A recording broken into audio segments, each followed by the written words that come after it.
Friend, good morning. સ્વાગત છે મસ્ત મજાના વ્લોગમાં. કેમ છો? આઈ હોપ કે બધા મજામાં હશો.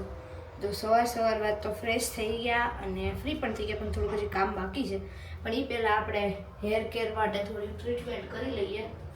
તો બધી વસ્તુ આની અંદર એડ કરવાની છે. તો પહેલાં આપણે 1 ગ્લાસ પાણી નાખીએ અને આપણે ગરમ થવા દઈશું.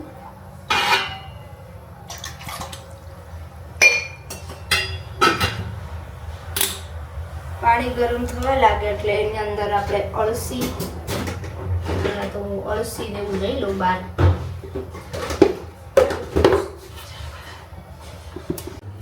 આજે મને ભાઈ સવારમાં ભૂખ લાગી ગઈ છે એટલે મેં બિસ્કિટ અને થોડુંક દૂધ લઈ લીધું છે અત્યારમાં. ચોકલેટવાળા બિસ્કિટ અને દૂધ. ચાલો બધા નાસ્તો કરવા.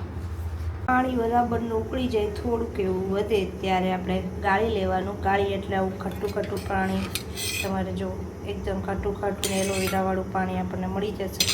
અને હજી આપણે આમાંથી નહીં થોડુંક આમ નિતારીને કાઢી લઈશું, કેમ કે ગરમ છે એટલે અત્યારે નહીં નીકળે, થોડી વાર પછી. તો આની અંદર હજી આપણે શેમ્પૂ એડ કરશું. ઠંડુ થઈ જાય એટલે શેમ્પૂ એડ કરશું અને પછી આપણે હેર વોશ કરી દઈશું. પાણી નથી આવ્યું તો હેર વોશ તો બાકી રહી ગયું, પણ એ પહેલાં આપણે દાબેલીનો નાસ્તો કરી લઈએ. તો દાબેલીવાળા આજ સવારમાં આવ્યા તો આપણે નાસ્તો કરી લઈએ. અને દાબેલી બહુ મસ્ત આવે છે. અને પછી મારે જવાનું છે બહાર. મારે જવાનું છે જરૂરી કામ છે.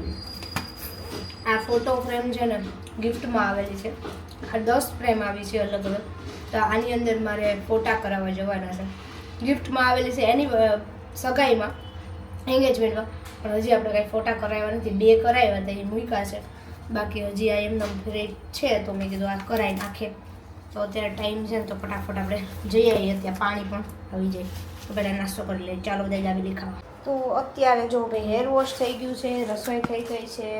મમ્મીએ ભીંડાનું શાક બનાવી નાખ્યું છે અને અહીંયા જો ભાઈ રસોઈ બધી ગોઠવાઈ ગઈ છે. રોટલી મેં બનાવી, મમ્મીએ ભીંડાનું શાક બનાવી નાખ્યું હતું એટલે મેં હેર વોશ કરી નાખ્યું. અને અત્યારે મમ્મી પાપડ શેકે છે અને સાંજે આપણે સાબુદાણાની ખીચડી બનાવી હતી ને, તો મેં કીધું ઝાઝી જ બનાવવાની એટલે બીજે દિવસે ખાવાની બહુ મજા આવે. અને મને બહુ ભાવે એટલે થોડીક અત્યારે ગરમ કરી નાખી છે એટલે નરમ થઈ જાય, બહુ કડક ન રહે. બંને ભાઈઓ આવવા મળ્યા છે. કેવલભાઈ આવી ગયા છે જમવા. તમારા ભાઈ આવ્યા? બૂમ પાડી?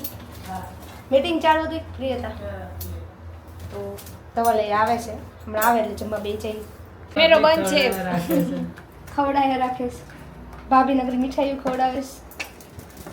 નથી ખવડાવતા તો શું કરો છો? આખું બોક્સ લઈને અહીંયા બેઠા છે ને તો હું નથી ખવડાવતા.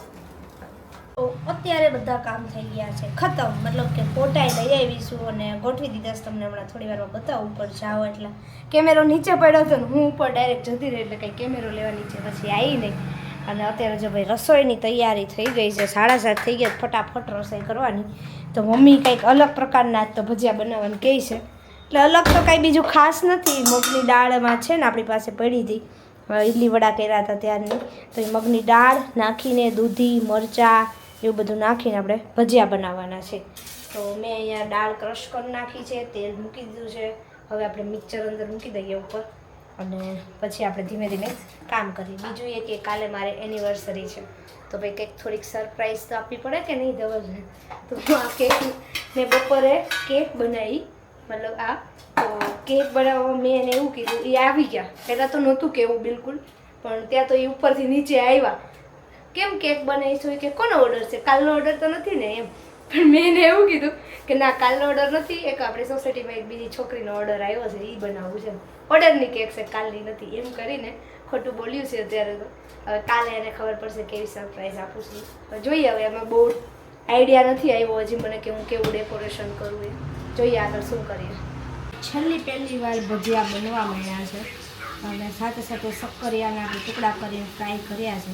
જોઈએ કેવું થાય. પહેલી વાર ટ્રાય કર્યું છે. અને ભજીયા આજે કુંભણિયા બનાવ્યા છે. તો ચાલો બધા કુંભણિયા ખાવા માટે. તો અહીંયા છે ને ભજીયા બને છે અને અહીંયા બેઠા ઉંદેડી પકડાઈશ છે. ઉંદેડી પકડે છે અને ઉંદેડીને પકડવા માટે છે ને અંદર શક્કરિયું મૂકીશ. શક્કરિયાનો ટુકડો મૂક્યો છે અને ઉંદેડી પકડે છે. અને આ બધા આઈડિયા છે ને ધવલના છે. આવા બધા જો અહીંયા છે ઉંદેડી. હવે ત્યાંથી આવે તો પકડાઈ જાય, નકર કંઈ ન પકડાય.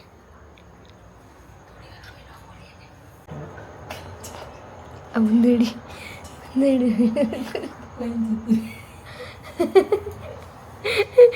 બિચારી લઈને જતી રહી. આની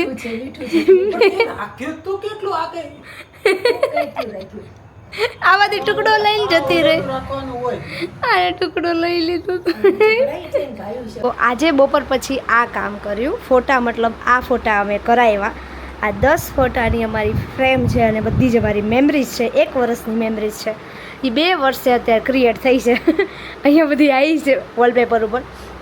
તો પહેલો ફોટો છે એ ગોવાનો છે, આ બીજો એન્ગેજમેન્ટનો છે, નીચે ગરબાનો ફોટો છે, ત્યારબાદ આ છે ને અમારી ફર્સ્ટ ડેટનો છે, સગાઈ પછી અમે પહેલી વાર ફરવા ગયા હતા એ, ત્યારબાદ આ મેરેજનો છે. આ બધા ફોટા અમુક તો તમે જોયેલા જ હશે. પછી આ ફોટા બધા નહીં જોયેલા હોય. આ છે ને અમે જ્યારે સગાઈ તો નક્કી થયું હતું અને વહેલા મારા મામાજીને ત્યાં મારા નણંદની સગાઈ હતી અને ત્યાં અમે મળ્યા હતા, તૈયાર થયા હતા આ રીતે અને ફોટા પાડ્યા હતા. એ છે આમાં અને અત્યારમાં બહુ જ ફેર છે. તો આ છે ને સગાઈ ટાઈમનો ફોટો છે અને અત્યારે હું તમને બતાવું હમણાં. પછી આ છે આબુનો ફોટો છે. અમારા એનિવર્સરીના દિવસે જ અમે લોકોએ આબુ ફોટા પડાયા હતા. આ મહેંદીનો ફોટો છે અને આ છે સાપુતારાનો.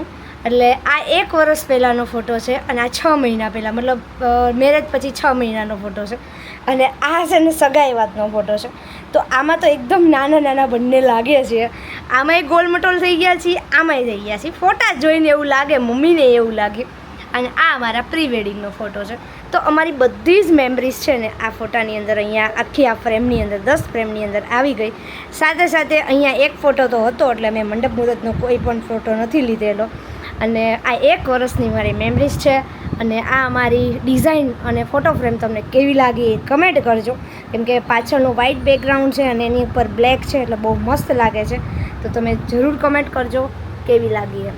તો જો ભાઈ અમારા મસ્ત મજાના બધા ફોટા છે, તમને નજીકથી બતાવી દઉં. અને આઈ હોપ કે તમે બધા આ જોયા જ હશે. જોકે આ ફોટો હજી મેં ક્યાંય મૂક્યો જ નથી. ત્યારબાદ આ હજી નથી મૂક્યો. આ જ્યારે સગાઈ થઈ હતી એ ટાઈમે મેં મૂક્યો હતો એટલે જોયો હશે. મારા બધા રિલેટિવ છે એણે બધાએ જોયો હશે. અને આ બધા તો ફોટા તમે કોમન છે કે જે હું મેરેજ કંઈક ને કંઈક થોડોક ટાઈમ થાય એટલે હું મૂકતી હોઉં. પછી આ ફોટો તે સગાઈ ટાઈમનો છે એટલે એ કોઈએ ના જોયો હોય. અને આ ગોવાવાળા ફોટા તો અમારે ઓલરેડી ફેમસ થઈ જ ગયા છે કેમ કે એટલા જોરદાર ફોટા આવ્યા હતા એટલા માટે. તો આ મારી મેમરીઝ છે. કમેન્ટ કરી દેજો કેવી લાગી એ. તો આપણે ધવલને પૂછીએ, ધવલ તમને કેવી લાગી આ મેમરીઝ? મસ્ત. હું આ કામ કરી આવી હો. આ કાલે એનિવર્સરી છે ને એના માટે ગિફ્ટ હો તમને. તો આ આપી છે બીજા એ ફોટો ફ્રેમ. ફોટા મેં કરાવ્યા અને ધવલને મેં ગિફ્ટ આપી દીધી છે. તો કંઈ વાંધો નહીં, ચલો મસ્તી કરીએ છીએ. એનિવર્સરીનું ગિફ્ટ તો પછી. અને હું અત્યારે બેડની ઉપર ચડીને તમને ફોટા બધાને બતાવું છું. સાથે સાથે વિડીયોનો અહીંયા એન્ડ લઈએ. વિડીયો ગમ્યો હોય તો લાઇક કરો, શેર કરો, સબસ્ક્રાઈબ કરો. મળીએ નેક્સ્ટ વિડીયોમાં. ત્યાં સુધી bye bye, Tata, take care, જય શ્રી કૃષ્ણ, ગુડ નાઇટ.